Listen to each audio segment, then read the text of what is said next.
Hello everyone, कैसे हो आप सभी। डियर स्टूडेंट, आज के सेशन में हम छोटे से डिस्कशन में बात करेंगे C3 साइकिल की। C3 साइकिल जो फोटोसिंथेसिस की एक बहुत ही इंपॉर्टेंट साइकिल है।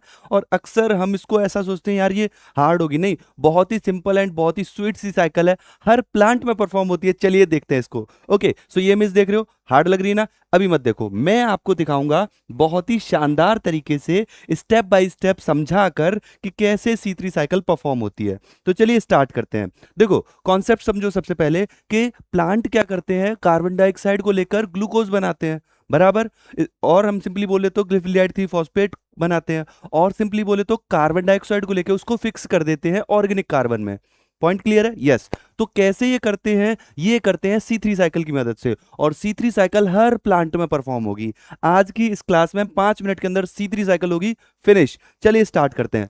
फॉर एग्जाम्पल, मैं एक कार्बन डाइऑक्साइड को फिक्स करना चाहता हूं। तो देखो, यहां पर सबसे पहले एक सबस्ट्रेट होता है जिसका नाम है RUBP। एक सबस्ट्रेट है जिसका नाम है RUBP। ओके, RUBP का क्या होगा? कार्बोक्सिलेशन। कैसे कार्बोक्सिलेशन करेगा? यहां पर एक एंजाइम है रूबिस्को।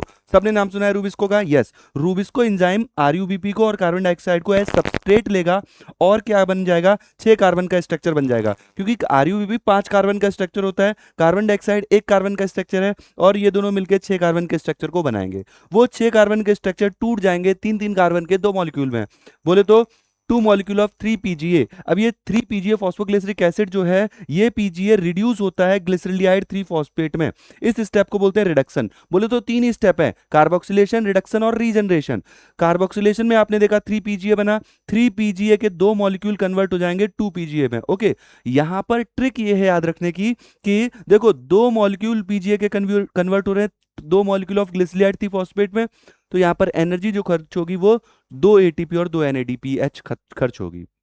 ये बात याद रखनी है कि 2 मॉलिक्यूल कन्वर्ट हो रहे हैं तो 2 ATP खर्च होंगे। ठीक है, अब ये 2 मॉलिक्यूल बन गए ग्लिसरॉल 3 फॉस्फेट के। अब इनमें से 5 तो रीजनरेट हो जाएंगे RUBP में, और एक कार्बन फिक्स हो जाएगा।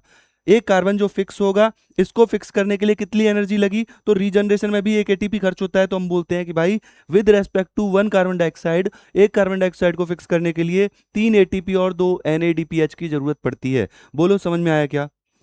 एक कार्बन डाइऑक्साइड को फिक्स करने के लिए कितने एनर्जी मॉलिक्यूल की जरूरत पड़ती है? 3 ATP, क्योंकि 2 यहां पर थे, एक यहां पर है, और 2 NADPH। So this is amount of energy जो खर्च हो रही है एक कार्बन डाइऑक्साइड को फिक्स करने में। ऐसे ही बात करते हैं, 3 कार्बन डाइऑक्साइड को फिक्स करने में कितनी एनर्जी लगेगी? तो जरा यहां देखो।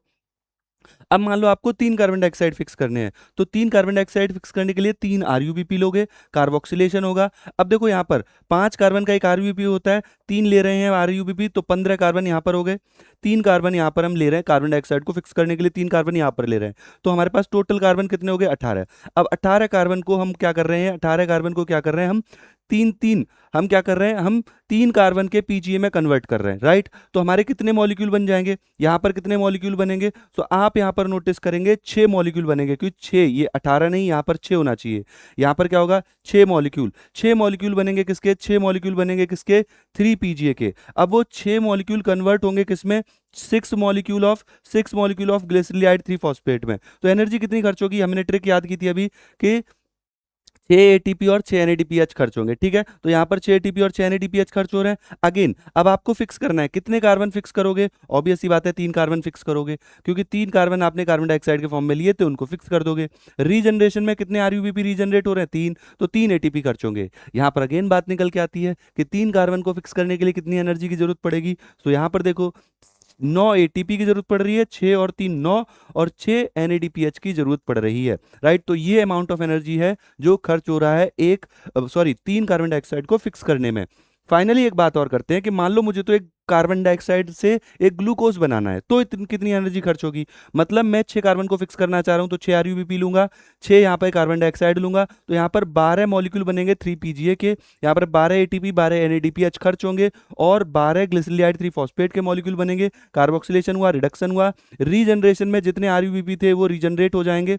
फॉर एग्जाम्पल, कितने RUBP रीजनरेट हो रहे हैं? फॉर एग्जाम्पल, यहाँ पर रीजनरेट होने वाले RUBP जो है वो कितने हो रहे हैं? 6 RUBP रीजनरेट हो रहे हैं। तो यहाँ पर 6 ATP यहाँ खर्च होंगे। तो टोटल एनर्जी कितनी खर्च हुई, 12 एटीपी यहाँ पर, 6 एटीपी यहाँ पर, 12 और 6 18 एटीपी खर्च हुए, NADPH 12 खर्च हुए।